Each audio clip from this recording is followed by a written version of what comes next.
Assalamu alaikum. Ekran aldaki hörmətli görünmənlər, hamılarına keç vaxtı xeyirlik olsun. Bugünkü programımızda Ayallar ve Dava programımızın 8. sanını sizlərə sunumuz. Bugünkü programımızda bizlərə Xitay təcavüzçüləri vətənimizə besib kirgəndən bu yan xalqımızı texnokratik başquruş, nadan qaldırış üçün ma'rifdən yiroqlashtirish siyosatini yurgizib kelganlikdan keyin xalqimizningki ichidagi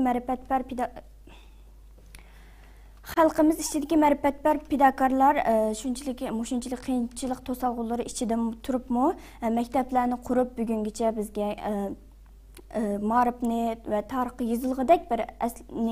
yozilg'idek izlarni qoldirib ketdi. Bugün shularning qatoridan Uyg'ur xonim qizlarimizningki ulgulik, faxrlik onalardan Ayxon ona haqida to'xtalib o'tamiz. Bugünkü bizningki aziz mehmonimiz yana burunqidek Minavvar O'zg'ur xonim. Xo'sh kelibsiz Minavvar xonim. Qimmatli vaqtingizni chiqarib kelganingiz uchun ko'p rahmat. Unda olsa, shu savolninki birinchisidan boshlab o'tib ketaylik. Ayxon ona kim? Qisqacha bir hayotini tanishtirib o'tsangiz, shu bo'yicha maqsaq. Aşında tariximizdə bizə mərifəti bilən, ilmi bilən, qayrəti bilən, cəsarəti bilən iz qaldırıb ketgan analarning birisi Ayxon ana. Ayxon ana haqqında məsələn başqa Nuzugumga o'xshash yoki başqa uning oldida qilib o'tgan məsələn məşhur analarımızın tarixi o'xshash keng ko'chada yozilgan bir tarix kitobi yo'q. Ama Ayxon ana to'g'riliq yozilgan kichik maqollar. Andan keyin Tursunovning qisqa bir Ayxon ana haqidagi hikoyalashtirgan bir kitobi bor. Ama Ayxon ana to'g'riliq garchi bir tarixiy roman yoki tarixiy aslima shaklda kitob bo'lmasa-mu, ama Ayxon ana o'ziningki ayni vaqtda qilgan xizmati hayotida qilgan xizmati bilan ta hozirgacha qalblarimizda dostonlik o'rnab kelyapti. Ayxon ana asli G'uljidan bo'lib 1888-yili G'uljidagi G'ulji shahri ichida ham boy ham tijoratchi ma'rifat bir aile, yana Turdaxunbayning ailesidan dunyoga kelgan. Dadasining ta'siridan, aile zaten ma'rifat bir aile, dadasining ta'siridan nayti kichikdilla aqlliq, shunday kitob xumar cho'ng bo'lgan Ayxon nayti kichik vaqtida shu boshlang'ich maktab seviyesida ailada o'qib yoki ashadagi madrasalarning shu vaqtning ayni zamonda aqartish xizmati bilan bizning Uyg'ur mutafakkirlarimiz, ma'rifchilarimiz, ma'rifatparvarlarimiz açqan kurslarda açılgan mesela derslerini qo'shimcha o'qish orqali o'ziniki bir boshlang'ich seviyedagi maktab seviyesidagi bütün ilimlarni nayti mükemmel bir şekilde egallab chiqqan bir ana. Onundan keyin dadasining mesela salomatlik yaxshi bo'lmaganligi sababidan mening ko'zim ochiq ketib qolmasin, mendan keyin qizim jafo tatib qolmasin deb uning kelgusi turmushini o'ylab nayti yeshi kichiklam o'zi tanlagan yani dadası tanlab bergan bir loyiq bilan to'y qilgan. Bu to'yimi nayti dadasi o'zi qizining aqli-hushini, iqtidorini, tarbiyasini, intilishlarini yaxshi bilganligi uchun tanlagan kuyovulmi hem Ayxonning mushu tarafdagi ortiqchiliklarini qo'llaydigan, uning sharoit yaratib beradigan bir yaxshi odam bo'lgan. Bunun bilan Ayxon onamiz dadasi boy bo'lgandan keyin uningdan qolgan miroslar bilan, uningdan keyin yo'ldoshidan qolgan miroslar bilan aynı zamandaki aqartish xizmatida yani aynı vaqtning o'zini o'ylasak, mesela bizning mamlakatimizda siz barım deb o'tib ketdingiz, Xitoy tajovuzchilari xalqni nadan qoldirish uchun qo'ldan kelishicha nurg'un nima qiladi? Mesela besimlar bilan xalqni nadan qoldirishga tirishadi. Hem aynı vaqtdagi shu sharoitning o'zida bizning ayollar emas, erlarning ichidami shu ilm ma'rifatda keng ko'chada savodliq bo'lish, har oila savodliq bo'lish, maktab berib o'qish sharoitlari bo'lmaganligi uchun nayt az bir qismlari shunda bir vaqtning o'zida Ayxon ana o'zi shu g'ayrat qilib, shu ilmning qadriga yetib, shunda bir aqartish xizmatini erlar emas, o'g'illar emas, qizlarning va ayollarning elish haqqı borligini, ayollar va qizlarning dahi ilm elishining erlarga qaraganda muhim ekanligini yetib görüp yetkəşkə, özünü həm davamlıq şu, məsələn, toy qılğanның aldıda qandaq bir yetiştirgən bolsa, toydun kimi davamlıq alğı ilgirləb, yenilik nəsəni ögünüb, axırda şu 1933 yılı kelgan çağda şu vaqtın o'zida G'uljida mesela bizim Sharq Turkistonda olsun ya bo'lib G'uljida Rossiyada o'qib kelgan bir muncha ziyolilar, mutafakkirlar, uning ustiga boshqa yerlarda o'qiganlarning nimasidan nurg'un mesela aqartish jaddid maktablari ochilgan. Shu maktablarningki ta'siri bilan Ayxon anımı yeni bir aqartish shaklida qizlar uchun yoki bir yetim maktabi ochgan, yani o'ziga xos bir shaklda. Bu maktabda ham qizlarmi bo'lgan, ham yetim o'g'illarmi bo'lgan. Shunga 1933 açılgan bu mektebi aslında kızlar mektebi deb atalsınmı, lekin Ayxon anımızın ismi bilan Ayxon anı mektep akılgan. Ayxon anımız tarixte şu mərbəət pərvərligi bilan ilim o'qitganlik, mektep açqanlik, şundaqlı yetimlərə igi chiqqanlik səbəbi bilan Uyğur ma'rifininki anısı hesablandı. Onda olsa naq sualımningki joyiga keldik. Ayxon ana bizning Uyğur ma'rif uchun qanday töhfalarni qo'shgan? Bayam deb ötüp ketgandek, aynı vaqtda aqartish xizmatida nurg'un yoshlarimiz, o'smirlarimiz, yoshlarimiz yetishgan. Aynı vaqtda keyingi davrimiz uchun naydi muhim ullarni sağan. Gerçi Şingsayning davriga kelgan vaqtning o'zida nurg'un ziyolilarimiz, mesela şu vaqtda tarbiyalangan ziyolilar nimaga chiqib bir qismi Sharq Turkistonning şu vaqtdagi markazi bo'lgan Urumchiga kelib, ana shu vaqtdagi ma'rif markazi bo'lgan Urumchiga kelib gimnaziya deydi, mesela o'qitgan.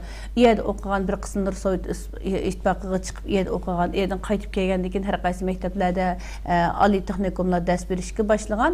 Ammo Ayxon animiz tunji bo'lib mana masalan qizlarni yetishtirish orqali shu vaqtning o'zida ayollar ma'rifining asosini qurgan, ya'ni ayollar ma'rifi. Shunda deyishki bo'ladi ekan, Ayxon animiz bizning Sharq Turkistondagi yaqinqi zamonda qiz ayollarning ma'rifini yangilashtirish, ya'ni yangilashtirish va ma'rifni keng qanot yaydirishda asası ul qurğucu deb qarasaq bo'ldi. İkincisi bir Ayxon ana tunji qatam açqan çağda mesela özünün uyini qo'shib 16 egizlik, yani dastlabki birinchi qadamda 16 egizlik bir sinf shaklida açqan, yani. Yani en qisqa vaqtning ichida 300 bola bo'lgan o'quvchilari, asosan bular yetimlardan bo'lgan. Yani yetimlar o vaqtning o'zida mesela normal ota-onasi bor odamlarmi shart-sharoit sababidan maktabga o'qimayotgan ahvolda yetimlarning texmi bundan ma'rifni quruq qoldigani aniq bo'lganligi uchun yetimlarni asosli qilib turgan. Shuning uchun Ayxon ana yana yetimlarning anasi deb ataladi. Bu masalan analar tarafidan yoki ayollar tarafidan qanot ayrilgan ma'rifning ulini qurdi. Shundaqla Sharq Turkistonda maxsus bo'lgan bir yetimlar maktabini eng boshda qurg'uchi ana bo'lib tarixga kechgan bir ana hisoblandi. Ko'pdan ko'p rahmat.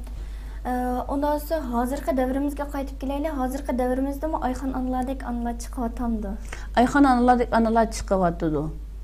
Mesela bununla misal kıldığın ya ki örnek berdiğin. Endi misal alsam bizninki Sharq Turkistonda bazı qarindoshlarimiz nurg'unlara birisinin ismini desem, birisinin ismini desem, birisi qilib qoldi. Bu yerda umumyüzde aytgan chog'da shu Ayxon anamizdek g'ayratlik nurg'un xonim qizlarimiz bo'lgan. Masalan, ular garchi endi keyin bu Sharq Turkiston bu Kommunist partiyaning qo'liga o'tgandan keyin undaq shaxsiy maktablarni qurish, shaxsiy nimalarni qurish mumkin bo'lmadi. Diktatorlik tuzumini bilasiz, unda hech bir adam şahsi mektep açamaydı.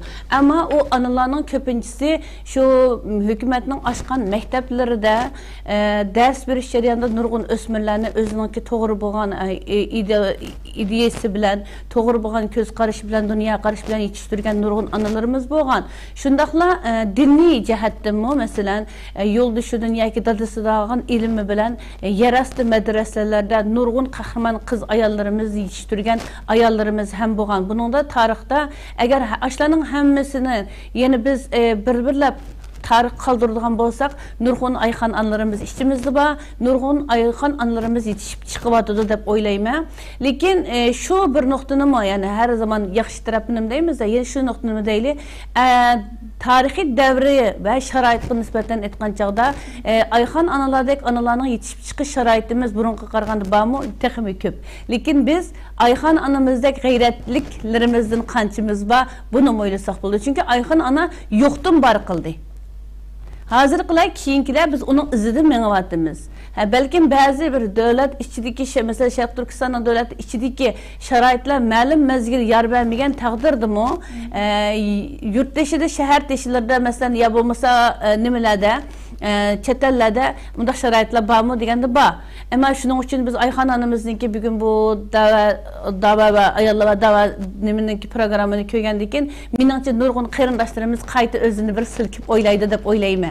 Çünkü bani texmi taraq qıldırış yo'q bo'lgan bo'lsa bununla intilish ve bunun asoslanishi için nurgun ayollar gayret qildi dep oylayman. Hozirmi Sharq Turkistonning chet ellarda muhojirat yashayotgan nurg'un yerlarda ayollar haqiqatan xizmat qilayotgan ayollar bor. Mesela kurslarni ochayotgan. Lekin davomliligi fidokorligi Ayxan onamizdek bormidi? O to'g'riliq biraz keyin yana to'xtalamiz inshaalloh. Rahmet. Yani Ayxan ana buluş için illa bir mektep etişimiz yoki bir kurs etişimiz gerek emas de şahsen ben aşındaq oylayman.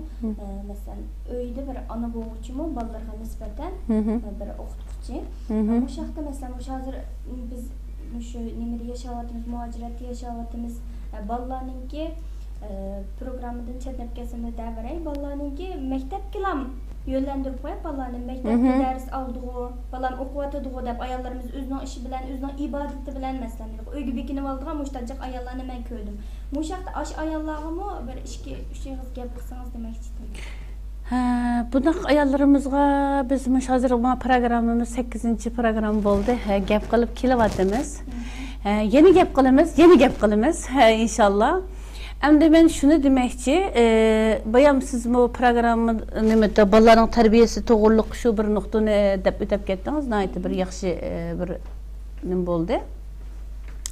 Mening demekçi bo'g'unim, hozirgacha qarasak bizning 8 programmadagi qahramon onalarimizninki tarixiga qarasak, ularning yetishib chiqishi qarasak, ularning nima islomiyatga, insonlikqa, bizning masalan Sharq Turkiston xalqininki hayotiga, turmushiga, ijtimoiy hayotiga to'xtalganlik nuqtasidan qarab etsak, hammasi bir ma'rifatparvar oiladan kelib chiqqan.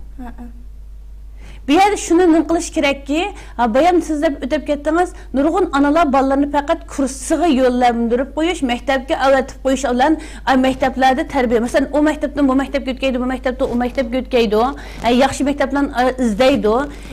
Yaxshi maktablar anandaki uningda anası balasini ayga apirib beribdi, ayaga beray, ma balani padayda o'qitibdi, ayaga beray, meni balam chet elda o'qitibdi, palonchining bunda bo'libdi, ashaga.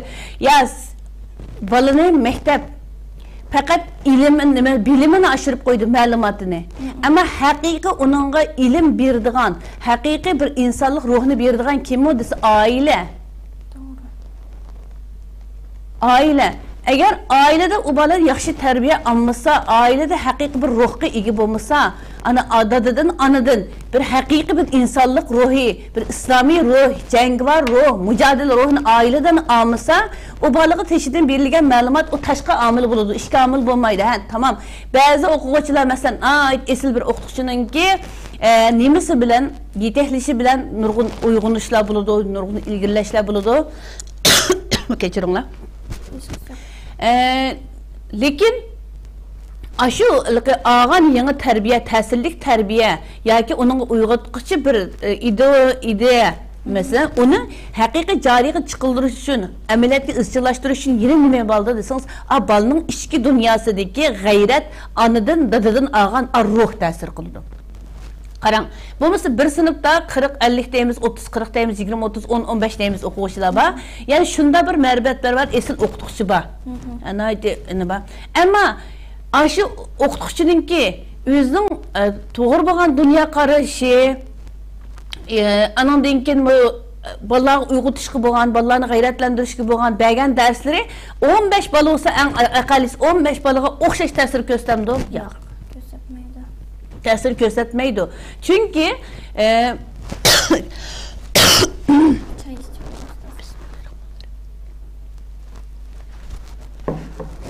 ben aldığım qatımlıq bir dərsi deb ötüb ketkendim. Biz şu 2002 yıllarda Suriye'de okuvatqa vaxtımızda 45 o'quvchi o'qiydik. Mesela dünyanın hem yerinde 10 neçe devletten kelgan kız ayollar o'qiydik. Aşının içinde bir müdür aşnaq degende, bazı o'quvchilar bo'lgan muomalasi o'xshash emasdi. Ondan keyin men dedim, nima uchun hammasi bir şey dinimizni o'rganimiz, nimamizni o'rganimiz deb kelganlarga nima uchun o'xshash muomala qilmaylik, ba'zilar bekrak kuchayislar deb desem, biz birinci yılı küzütümüz dedi. Birinci yılı küzütümüz, ikinci yılı adam tanlayımız, üçüncüsü alay yetiştirimiz dedi. Allah şükür beni alay yetiştirdiğin sınıfta 4 balının içine ekirgendi. Ben ağan derslerimde karab bakıp, heves kılıp sordum da, ne biçim başka dostlarımızın, başka sabahdaşlarımızın, mesela Amerika'dan, Kanada'dan, Marrakeş'ten her yerden var mesela. Aşağıma kılmayımızdı. Çünkü biz bir sınıf balının içinden fakat 4-5 adamını biz özümüz halığında yetiştirip çıkarırsak bu biz husulağan bulunmaz. Kağalır özünün ağa ilim bile özünün günün alalaydıgan buldu. Ben dedim nimege qarab tanlaysa desek, bularınki ahlaki, aile terbiyesi, gayreti, ilimge bolgan intilişi ve okuquşlar bolgan hürmeti, mesuliyetçilik duygusu, vaqt mesuliyetçilik duygusu, birbiriga bolgan insanlık, münasebetdeki kişilik hakkı bolgan mesuliyet duygusunu eminleştirişlerge qaraymiz dedi. Hani her balı pat mesela vay Amerika'dan kaptım, Avrupa'dan kaptım, Afrika'dan kaptım da tanımayız. Çünkü bunun da nurgunların aile terbiyesi pek mühim oranda turdu. Bulup mu davet kesbini, davet kesbini ögen güçlerge bu pek mühim nokta. Çünkü aile terbiyesi ya ki bunun burundan ağan ailede yetişken muhiti bunun pek mühim tesir kıldı diyen. Bu benim hazırgıça aklımda turdu. Şunun okşaş, mesela 15 okuğucu bir okutukçu ders versi mi, 15 okuğucunun ağan nasıl okşaş bulmaydı mesela. Bu nereden kelip çıkıyordu deseniz, bunun en tesir kıldığın noktası ailesi yaxşı terbiyelengen ailedir bolgan ballar. Oddiysi mesela ben nurgun ayollar bilan paranlaşıp kaldım. Çıkadaydı mening bolam malımının gepini pek anlaydı. Uş malım birnim dese, malım onu qıp kelanlar dedi, bunu qıp kelanlar dedi de malımın anlam gepini anlaydı. Lekin başka bir işni biz qılanlar desek qıgıl unumaydı dep turvaldı. Yani malım dersdi balam şunda yaxşı, oy mektepte bek yaxşı okuyatıdı, malımları yaxşı gördü. Lekin uş öyge kelgen çağda mening gepimi fakat anlamaydı. Demek ki bu yerdeki mesuliyetni biz malımı bunu özgertivatıdı yoki özgertidu degan ümitini emas, men balamga nima ish qilyapman, men onu özgerteldim degan ideyani aytishimiz kerak deb o'ylayman. Ayxonanninki mesela yetim bolalarga maxsus yetim bolalar uchun maktab ochdi dedik-ku. Biz hozir muhacirat yaşadığımız, müşahede nurg'unlagan yetim bolalar bor. Allah razı olsun yetim bolalarimizni beqivatgan aileler bor, maktablarimiz bor. Sizce aşı maktablar, aile aşı bolalarga yeterlik bir xizmatni sunuyotamdi? Bu sualım programının içinde yoktu, şundan bir soru bakay dedim. Hemmisi yok emas. Yani çünkü Ayxan anamızın bir yetimler hizmetini tutkan, yetimlerin hizmetini kıgallık için. Hem bizim o hakkını beremigen bolsak, tuluk beremigen bolsak Allah'ın aldıda inşallah hakkını berişki tirişkan niyetimiz için Allah ecrimizle bersin dep oylayman. Çünkü bizim bu yetimler hizmetini tutkan vaktimizde, başlayan vaktimizde biz bu yetimlerin aş kaptı, kusuğuna toyğuzaylı, yılın aş kaptı, kiyindireyli diyen nesiller yolga çıkmagan. Çünkü aşı balalarının kulunu tutsak biz, hem de Kur'an'da mı, hadiste mi bunun nait katta ecri var. Ama bunun hakkı kirip kalsak, yine kuskumuzun içinde ot yiyendek bununki vabalımı bek eğir. Hani nurgun adamlarmış yetim hizmetine kirişinin kokuşun sebebi şu. Yetiminki hizmeti sevabı kattı boğan bile onun vabalı bek çoğundaydı. Elbette biz bunda bir telip kessek vabalığı gidiyordu hizmet günü için kürdük desek. Bu şu dünyanı tevretken, dünyadaki mesela çoğun inkılaplarını kılan adamların tarihinden başlayıp karısak. En başta Muhammed sallallahu aleyhi ve sellem Peygamberimizin ki hayatta qarsak, yani Peygamber Aleyhisselam'ın bizge yetimlerin nima uchun o kadar havalı kılganlığı ve Kur'an'da nima uchun bu kadar ta'kidlaganligiga qarsak, eğer şu balalarning mesela sevgi muhabbetga, kuyunishga, bir to'g'ri şekilde ularni qo'lini tutib yeteklashga ihtiyacı borligini, eğer bunun haqqini berganda bu balalarning, bu insonlarning kelgusida dunyoni o'zgartirligidek cho'ng ishlarni qila oladiganligini, eğer biz ularni sevgi muhabbetdan, kuyunishdan, haqqini berishdan, ularga bo'lgan ihtiyacını mesela manevi ihtiyacını kandıramay kağa vaktimizde bu balalarning dünyaya bir bala bulduğanlıqını hem bu tarih ispatlab kelganligi için biz bunu körüp yettik. Ondan keyin gerçi biz mesela eğer bunu iqtisat, yetimlerini beqish iqtisat bilan bulduğu iş olsa nurgun baylarımız var, nurgun fabrikatörlerimiz var, nurgun burjualarımız var içimizde. O erler kılışı gerekti bu işini. Doğru. Aşlağa havalı kılsak bulat demiş. Şimdi biz mesela yaxşı bir nesil oyladık. Yetimnin hizmetini kılış pek nime? Bulan kusuğun toyğuz işimiz gerek. Yetim uçuğu keygüz iş gerek.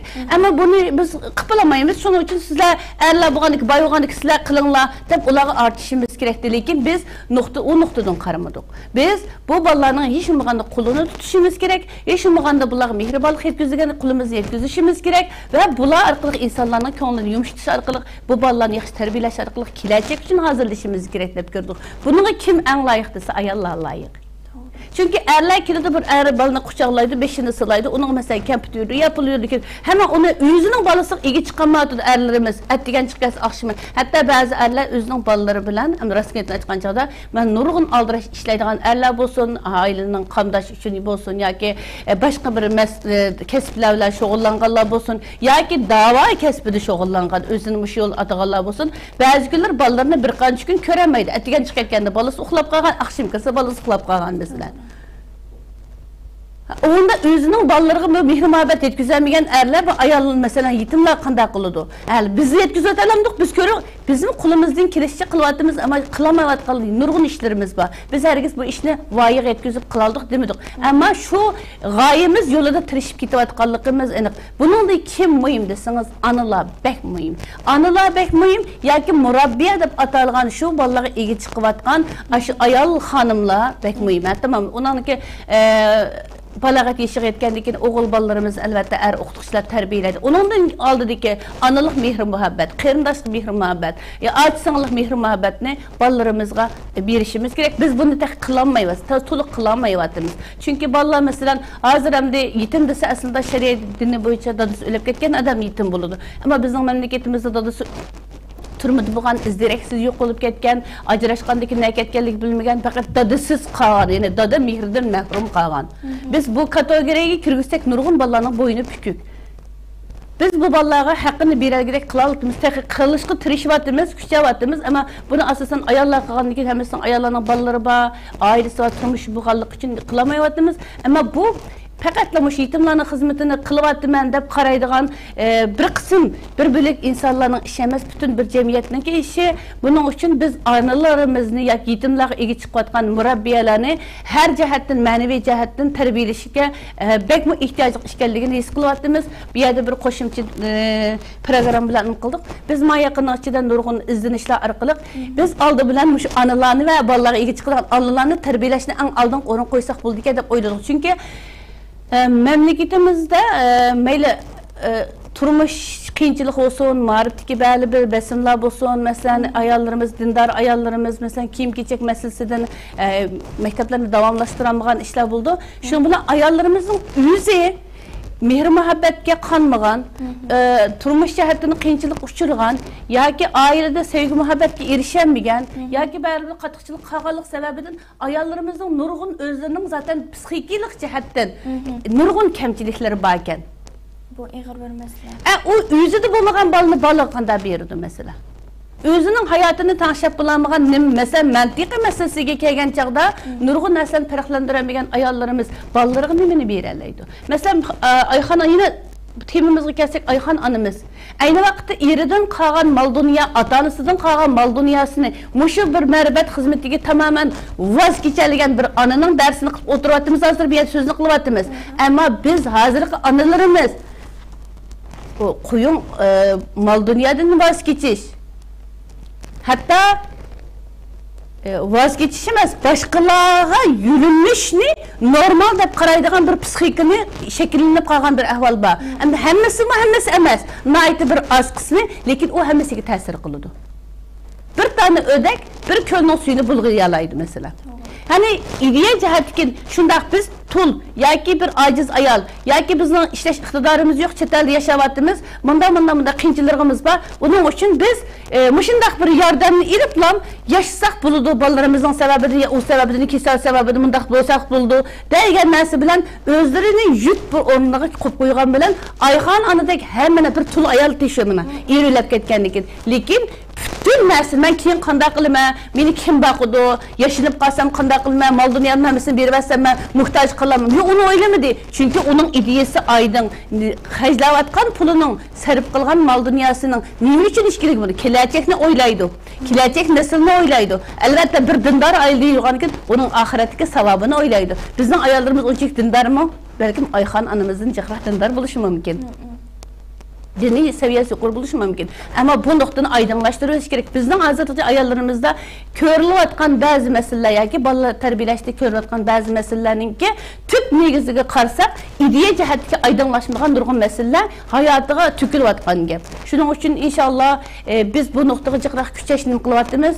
Bu yerda shu barliq bu programmani ko'rayotgan ayol qarindoshlarimga deydiganimiz shu. Har birimiz, masalan, birimiz doktorga bormasak, ya'ni boshdan oxir bir tekshirtmasak, beşimiz ağrıqası, belki doktor bizge baş ağrığı doğru kesip verişi mümkün. Ama biz bütün bedenimizin bir teşhirteyle diğer desek, hemen esimizin bir akır çıkır, ya sağlam emes çıkışında ama biz psikikimizin sağlamlığına bekerek dikkat kılışımız gerek. Aslında insanın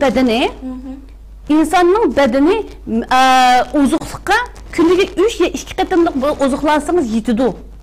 Peygamber sallallahu aleyhi ve sellem hayatında zaten günlüğü 3 vakit tamak yiyen emezken 2 katımlık. Ama insanın bedeni günlüğü en azı 5 katımlık manevi uzluğa iyi buluş gerek boğallık için bizge 5 vakit namazını farz kılgan. Demek ki bizim maneviyetimiz cismanımızın ne cihası mühim. Şunun için biz ayollarımız özümüzün manevi cihetteki acizliklerimizge, keselliklerimizge, kemsiklerimizge, hata düşüncelerimizge hatimi beradiğanға tirişmişsak bizimle ketmeydi. Bizim özümüz yuhulaylı, dertlerimizi başkalar kütəsin, ya ki nurgun qiyinçiliklar öteyli, belki bilip gitimiz ömrümüz. Ama kelgüsüz biz kaldırıp getirdiğen ballarımızın aşında nakabır ideya bilen, aciz, zayıf bir ruh bilen taşlap koysak, o ballarımız özü kımdaş yemez, belki imtaq yaxşıları bilemezse dünyaya bala buluşu mümkün. Şunun için gelecekteki ballarını terbiyeleş meselesi de her bir anımızın mesuliyeti adetlikidek emez. Anılarının ayığı astıda cennet deyimiz, o fakat ayığımızın astıda bulmaydı. Aşı cennetini ballarımızı yaratış için biz toxtamasdan hareket qilishimiz gerek. Hacer anamızın dersi kelgan sözeyimiz. Hacer anamızga bizge 4 ming yıldan beri kelayotgan bu Zemzem quduqi Hacer anamızdan şu 2 tağning o'tirsida shundaq bir ümitsizlanmay çölning ichida yugurib berganligi uchun bizge 4 ming yıldan beri onundan artıq vaqtimizda Zemzem suyini içip kelyapmiz. Bunun için analarımız, ballarımızı baxtli qilish uchun, haqiqiy bo'laq dunyo va oxiratda jannat qilib berish uchun analarımız g'ayrat qilishi kerak deb o'ylayman. Köpten köp rahmet. Mağaqda kelip siz azırıq ayollarımızdaki psixik saqısda azıraq kep qaldınız. Bu vaqtda mening bilishimcha nuzgum sizlarninki qilayotgan xizmatning ichida mushu ayollarga psixiklik dars o'rinlashtirgan programma bor deb bilaman. Ko'rmuş programmani ko'rayotgan ayollar bo'lsa, ustozimiz bilan aloqalashib shu darsga o'zinglarni yozg'izib, ma'naviy darslarni olsak yaxshi. Psixiklik dars deyince bizningki milletning kallasida bir xil xato tushuncha bo'lib qoldi. Voy, bu men saram bo'lmasam, men nima ish qilaman bu darsni ilib deydigan emas. Bu hozirgi biz millatga haqiqatan intayin ihtiyacımız bo'lgan bir ders deb o'ylayman. Buni har qanday bir ayol kishi yoki er kishi bo'lsin elish kerak bu darsni. Şunu bir nokta var. Mesela bizden biz elayotgan kimdir dersimizninki ikinci dersida shu narsani so'zladi. Hatta men o'zimni yillardan beri psixik kitap o'qiyapman deb Yaponiyaning psixik kitobini jiq o'qiyman o'zim. Chunki o'qigan sir o'zimizning qancha darajada bilmaymiz. Ammo bizning diniy jihatdan ilm olgan nurg'un qarindoshlarimizda shunday bir xato ko'z qilish var, qaram Fatima. Bu psixikida kallasının derdi var, ağırıp qalğan, kesili var. Mesela saraq adamlar alıdı, ya onda emas. Mesela ben aldığım qatımlıq bir programda ötüp getdim. Siz balanızın qan tipini bilemsiz, balanızın micazını qançalik bilirsiniz. Mesela balanızın qan tipiga qarta ozuqlandırıb atamsız, micaziga qarta ozuqlandırıb atamsız. Yoki siz faqat anan balası mani isəmirdi, menin balam onu isəməsin dəfli berib atamsız. Bunu biz hər bir ayol bilişimiz gerek dedim ya. Aşı ikinci qatımlıq seminer dersimizde şunu dedi. İnsanların 3 tipiga ayrıldı dedi. Birisi qulaqdan anlap, qulaqdan təfəkkür qıldığanlar. Birisi köygen nəsil bilen köygen nəsil ilgiləydiğanlar. Dep ularning anani yana birisi faqat eg'ir mijozlar deb turishni boshlab, eg'ir mijoz bir uyda 3 mijozlik bolaning hammasi bo'lishi mumkin yoki bir bolada 3 mijozning hammasi bo'lishi mumkin dedi.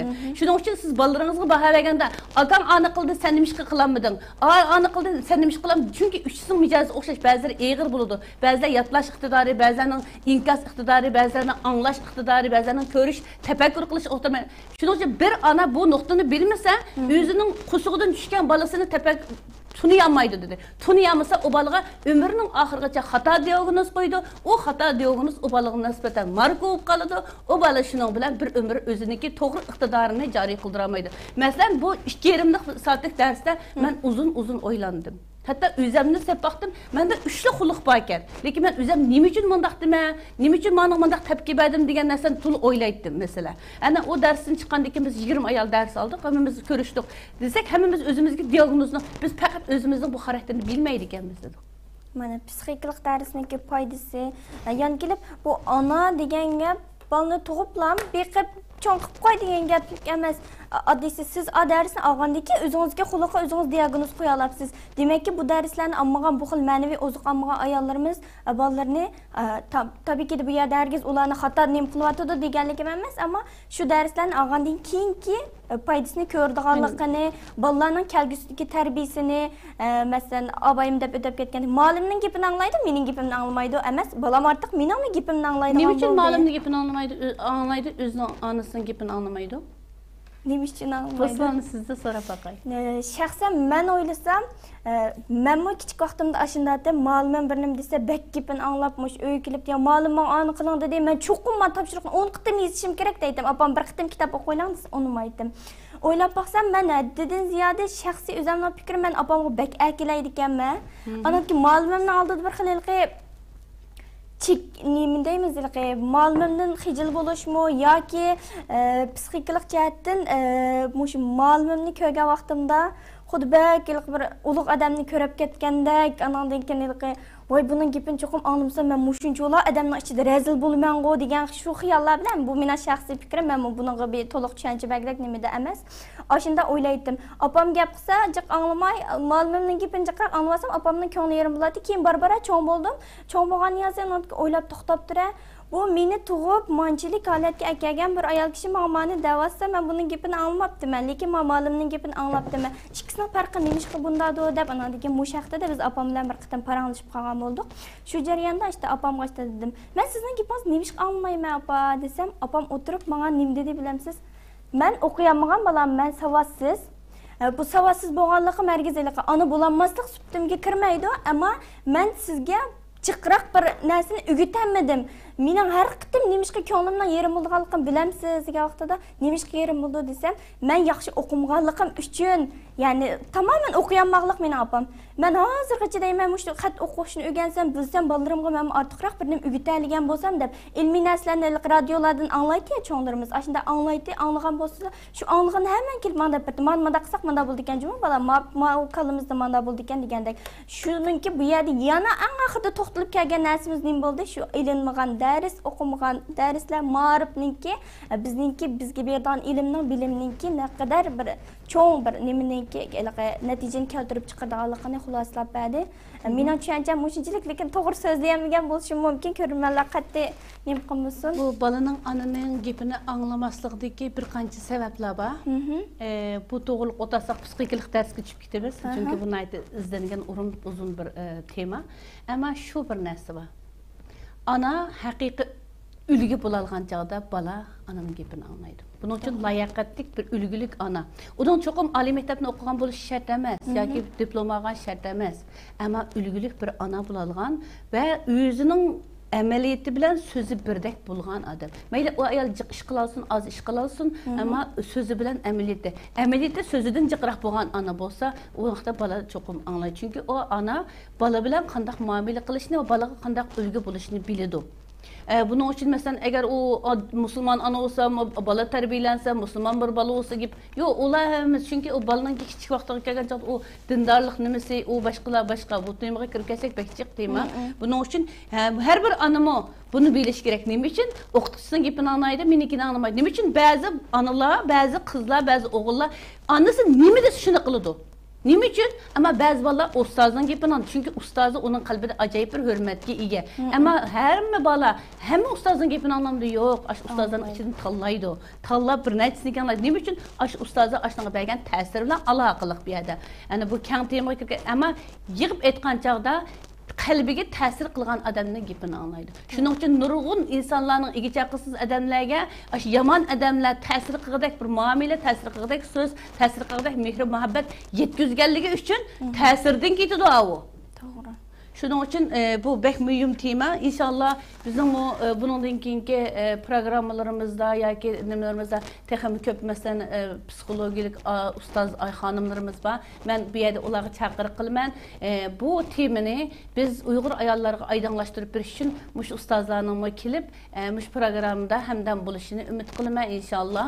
Va bayamda o'tib ketgandek bu yerda bir e'lon bo'lib qoldi. Biz Nuzgun jamiyatininki hozir bu shu ayollar psixikasi to'g'riliq nim qilib kuchayapmiz. O'qish pulining bir qismini biz ko'tarib beryapmiz Nuzgunga a'zo bo'lgan ayollarga.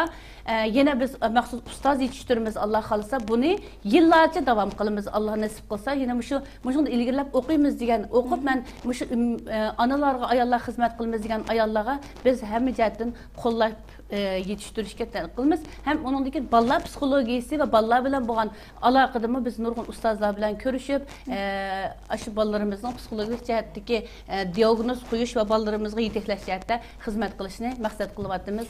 Alloh ishlarimizni muvaffaq qilsin. Amin. Nihoyat yaxshi bir fursat, bu fursatdan ig'ir foydalanishimiz kerak. Inshaalloh. Shaxsan men oxirida gapimni, programmaning oxirida gapimga bir narsani qo'shib qo'yay. Abaydab o'tdim. Opam bilan bir kez o'tirib paranglashib qoldim dedim. Tuyuqsizlik tabii ki de kallam kelib paranglashib qolganlik emas. Bu paranglashish nereden kelib chiqdi degan vaqtimizda